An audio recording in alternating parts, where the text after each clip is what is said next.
Good morning friends, स्वागत है आपका अपने यूट्यूब चैनल पर। तो चलिए शुरुआत करते हैं पिछले कल की द हिंदू एडिटोरियल और वोकैबुलरी के रिवीजन की। हमारा पहला वर्ड था डिस्क्रिमिनेशन। डिस्क्रिमिनेशन का मतलब होता है किसी से किसी तरह का कोई भेदभाव करना, पक्षपात करना, उसे बोला गया था डिस्क्रिमिनेशन। अनॉमली का मतलब होता है चीज़ों में असमानता होना, विभिन्नता होना, बेमेलता, उसे बोला गया था अनॉमली। कंसेंशुअल का मतलब होता है सहमति जताना, रजामंदी, एग्री होना किसी बात के लिए, उसे बोला गया है कंसेंसस।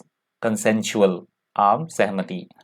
अबंडनमेंट का मतलब होता है किसी का त्याग कर देना, छोड़ के चले जाना, उसे बोला गया है अबंडनमेंट।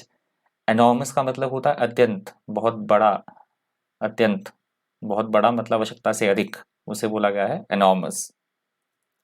स्पेक्टेकुलर का मतलब होता है एकदम से भव्य, शानदार, बहुत मनोहर, सुंदर कोई चीज, उसे बोला गया है स्पेक्टेकुलर। ऑगमेंटेड का मतलब होता है बढ़ोतरी होना किसी चीज में, बढ़ना किसी चीज का, उसे बोला गया है ऑगमेंटेड। एक्स्ट्रा वेगेंजा का मतलब होता है शानदार, भव्य कोई इवेंट, कोई कार्यक्रम, उसे बोला गया है एक्स्ट्रा वेगेंजा। व्हाइट एलिफेंट का मतलब होता है ऐसी वस्तुओं पर खर्च कर देना जिसका जो यूजलेस हो, जिसका कोई फायदा ना हो, ऐसी वस्तुओं पर खर्च करना या ऐसी वस्तुएं खरीदना, उसे बोला गया है व्हाइट एलिफेंट। अबेटेड का मतलब होता है किसी भी चीज में किसी तरह की कोई कमी आना, गिरावट आना, उसे बोला गया है अबेटेड। क्लॉगिंग का मतलब होता है अवरोधक, मतलब पानी ना जाए, बंद कर देना किसी चीज को जो पानी ना रिसे, उसे बोला गया है क्लॉगिंग।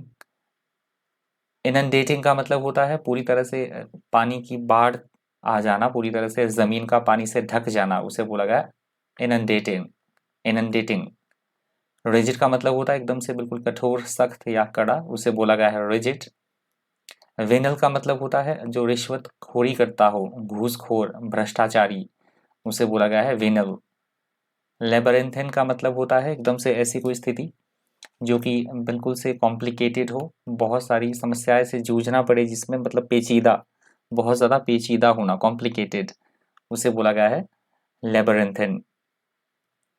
एडेज का मतलब होता है पुरानी लोकोक्तियाँ या कहावतें, उन्हें बोला जाता है एडेज। लूप होल का मतलब होता है किसी भी खामियां रह जाना, कमियां रह जाना किसी भी तरह के सिस्टम में, किसी भी तरह के रूल के, रेगुलेशन में, नियम कानून में, उसे बोला गया है लूप होल। सीड का मतलब होता है समर्पण कर देना, सौंपना किसी चीज को, अपने अधिकार को सौंपना, अपनी पोजीशन को त्याग देना या सौंपना, किसी को आत्मसमर्पण करना या सौंपना, उसे बोला गया है सीड। हस्तांतरण करना, सौंपना। इम्प्यूनिटी का मतलब होता है सजा मिली है किसी को किसी तरह की तो उससे छुटकारा मिलना, छूट मिलना सजा में, उसे बोला गया है इम्प्यूनिटी। एग्नोस्टिक का मतलब होता है ऐसा व्यक्ति जो कि संदेहवादी हो, एकदम से संदेह संदेह करे, संशयवादी, उसे बोला जाता है एग्नोस्टिक। या फिर ईश्वर में जो विश्वास के प्रति संदेह करे कि ईश्वर है या नहीं, तो उसे भी बोला जाता है एग्नोस्टिक। लास्ट हमारा वर्ड था बेनेवलेंट।